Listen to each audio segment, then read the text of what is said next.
Doctor is here. Scalpel. Have you ever wondered who's passing the scalpel? It's the surgical tech.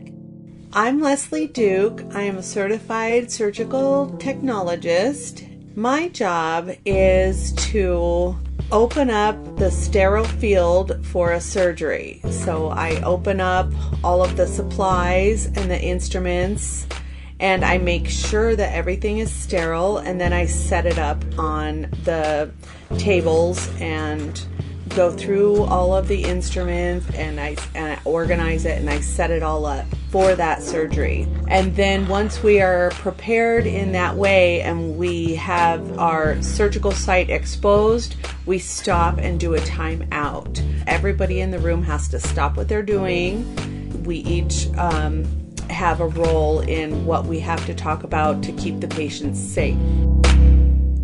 The following clip is a mock timeout session. Okay, everyone, we're going to do a safety timeout before we start this surgery. Is everyone paying attention? Yes. Yes. Yes. Yes. All right, good. This patient is patient Jane Doe. Her identifiers, her date of birth is November 12th, 1975.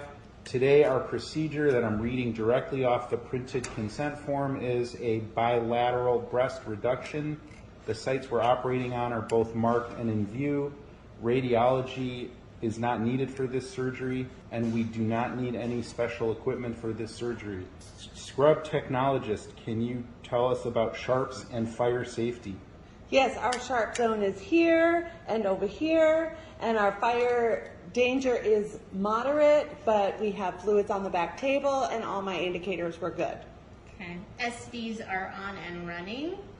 And anesthesia, can you tell us about allergies, and has the patient received antibiotics? Yes, the patient has no known drug allergies and has received 2 grams of Ansef IV within 1 hour of the incision. Great timeout. Let's proceed. All right, I agree. I agree. I agree.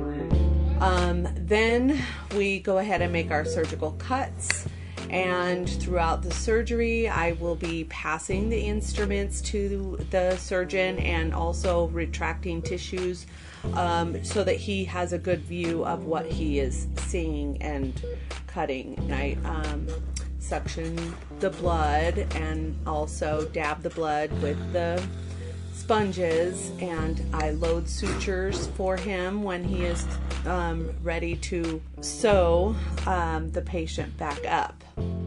And then I do another surgical count to make sure I have all my stuff before we tear down the patient. The following clip is a basic surgical count. I have 3 packs of laps. 1, 2, 3, 4, 5 for 1. 1, 2. The surgical count is extremely important because you don't want to leave anything behind in the patient. So we count anything that can possibly be left behind. 8, 9, and 10. I have 3 blades. I have 2 Bobby tips. I have 1 hypo, and I have 5 sutures. And then at the end of the case, I help with all the cleanup of the patient, make sure I have everything back that I have been passing to the doctor. And then I clean up that table and dispose of the garbage and the biohazard stuff and the needles and sharps accordingly. And then I clean the room after that, mop the floors, wipe the tables, and get ready for another surgery. Yeah.